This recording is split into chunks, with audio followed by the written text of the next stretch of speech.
Journal Combat, 20 décembre 1944. Au moment même où l'offensive de von Rundstedt s'est déclenchée, Hitler a fait prévenir son peuple qu'il convenait de ne pas y puiser trop d'illusions.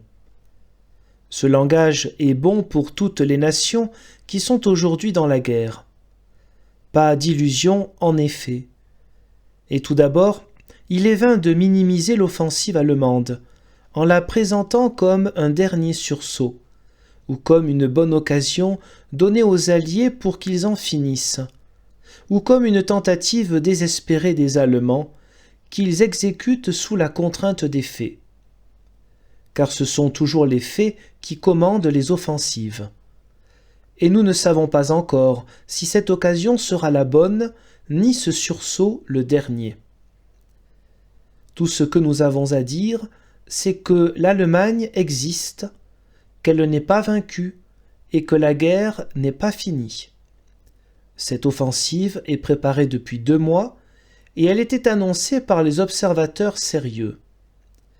Le fait qu'elle se soit déclenchée plus tôt qu'on ne le pensait, et non pas dans la plaine de Cologne, comme on l'imaginait, ne lui enlève rien.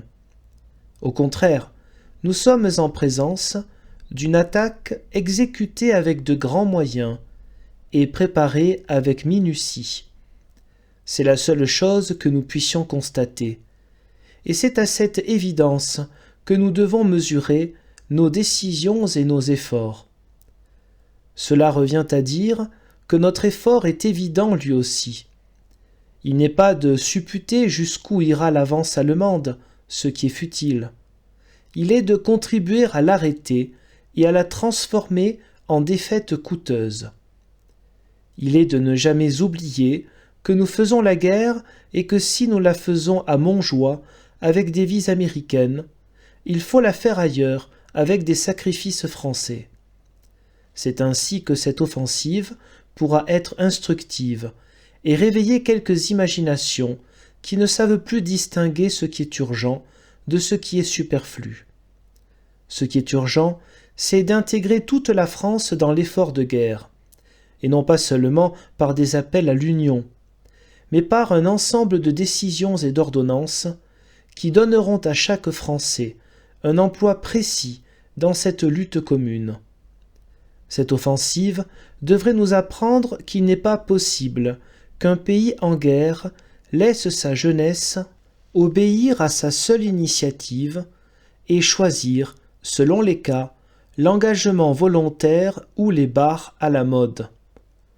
Elle devrait nous enseigner qu'un pays en guerre ne peut admettre ni la trahison, ni la bêtise, ni la sénilité des administrations. Un pays en guerre se réduit de lui-même à l'essentiel. L'essentiel aujourd'hui, c'est l'intelligence d'une part et le courage de l'autre.